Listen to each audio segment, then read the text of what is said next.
अस्सलामुअलैकुम वरहमतुल्लाहि ताला। सामीन, आपका हमारे यूट्यूब चैनल मरकज़ी दारुल इफ्ता पर स्वागत, वेलकम, खैर मक़दम है। सामीन, इससे पहले हम जान चुके हैं कि हमें नमाज में क्या करना चाहिए और क्या नहीं, और किसके पीछे हम नमाज़ पढ़ सकते हैं, किसके पीछे नहीं, और जमात कब छोड़ना गुनाह है और कब छोड़ने की इजाज़त है। नमाज के मुख्तलिफ़ मसाइल हद दर्जा हमने बताने की कोशिश की और इंशाअल्लाह आप लोग उसको बग़ौर समझे होंगे। आए सामीन, आज ज़िक्र करते हैं उन बातों का जो बातें नमाज में मकरूह हैं, यानी कि मकरूह तहरीमी हैं। अगर मकरूह तहरीमी नमाज में पाया जाए तो उससे नमाज का दोबारा पढ़ना ये ज़रूरी हो जाता है, यानी कि वाजिबुल इआदा ज़रूरी होता है। तो आए सामीन, आज इस वीडियो में ज़िक्र करते हैं कि नमाज में क्या क्या चीज़ें मकरूह हैं जिनकी वजह से नमाज दोबारा पढ़ना ज़रूरी होती है। तो सामीन, सबसे पहले है कपड़े या बदन या दाढ़ी के साथ खेलना।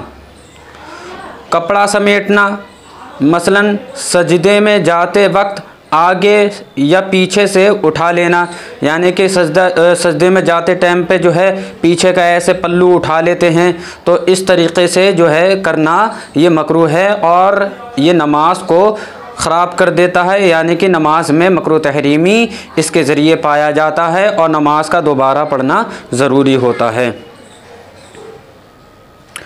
कपड़ा लटकाना, यानी सर या मूंढे पर इस तरह डालना कि दोनों किनारे लटकते हों, इस तरीक़े से भी नमाज मकरूह तहरीमी होती है। किसी आस्तीन का आधी कलाई से ज़्यादा चढ़ना, दामन समेट कर नमाज पढ़ना, शिद्दत का पखाना, पेशाब मालूम होते वक्त या गलबाए रियाह के वक्त नमाज पढ़ना, ये चीज़ें नमाज को नुकसान पहुंचाती हैं और नमाज को मकरूह तहरीमी कर देती हैं।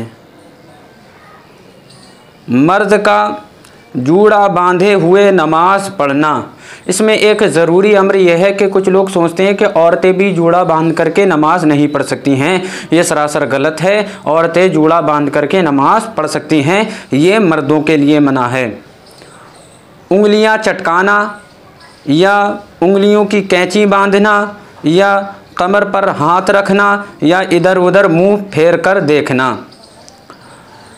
आसमान की तरफ निगाह उठाना, तशहुद या सजदों के दरमियान कुत्ते की तरह बैठना भी नमाज को नुकसान पहुंचाता है, नमाज मकरूह तहरीमी हो जाती है। मर्द का सजदे में कलाइयों का बिछाना, किसी शख्स के मुंह के सामने नमाज पढ़ना या कपड़े में इस तरह लिपट जाना कि हाथ भी बाहर ना हो, इस तरीक़े से भी नमाज को नुकसान पहुंचता है और नमाज मकरूह तहरीमी हो जाती है। पगड़ी इस तरह बांधना, यानी अमामा इस तरीक़े से बांधना कि बीच सर पर ना हो, इस तरीक़े से भी नमाज को नुकसान पहुंचता है और नमाज मकरूह तहरीमी होती है। नाक और मुंह को छिपाना, बेज़रूरत खकार निकालना, बिलक़स्द यानी जानबूझ करके जमाई लेना और ख़ुद आए तो कोई हर्ज नहीं। जिस कपड़े पर जानदार की तस्वीर हो उसे पहनकर नमाज पढ़ना मकरूह तहरीमी नमाज होती है। तस्वीर का नमाजी के सर पर यानी छत पर होना या मुअल्लक़ होना या महल्ले सुजूद यानी सजदे करने की जगह पर होना, ये सारी चीज़ें नमाज को नुकसान पहुंचाती हैं और नमाज को मकरूह तहरीमी कर देती हैं। कि इस पर सजदा वाक़े हो नमाजी के आगे या दाहिने या बाएं या पीछे तस्वीर का होना, जबकि मुअल्लक़ या नस्ब हो या दीवार वग़ैरह में मुनक़श हो, यानी दीवार वग़ैरह में वो जो है गुदा हुआ हो, इस तरीक़े से भी जो है नमाज मकरूह तहरीमी होती है। उल्टा कुरान मजीद पढ़ना, क़िराअत को रुकू में ख़त्म करना, इमाम से पहले मुक्तदी का रुकू और सुजूद वग़ैरह में जाना या इससे पहले सर उठाना, ये तमाम बातें मकरूह तहरीमी हैं। इनसे नमाज में नुकसान होता है और नमाज मकरूह तहरीमी हो जाती है और ऐसी नमाज का दोबारा से पढ़ना ये ज़रूरी होता है। सामाइन, ये थी नमाज में उन बातों का ज़िक्र जिनको हम मकरूह तहरीमी कहते हैं और जिनकी वजह से नमाज को दोबारा पढ़ना ज़रूरी होता है। आज का बयान यहीं तक, अपनी दुआओं में याद रखें। अस्सलामु अलैकुम वरहमतुल्लाहि ताला।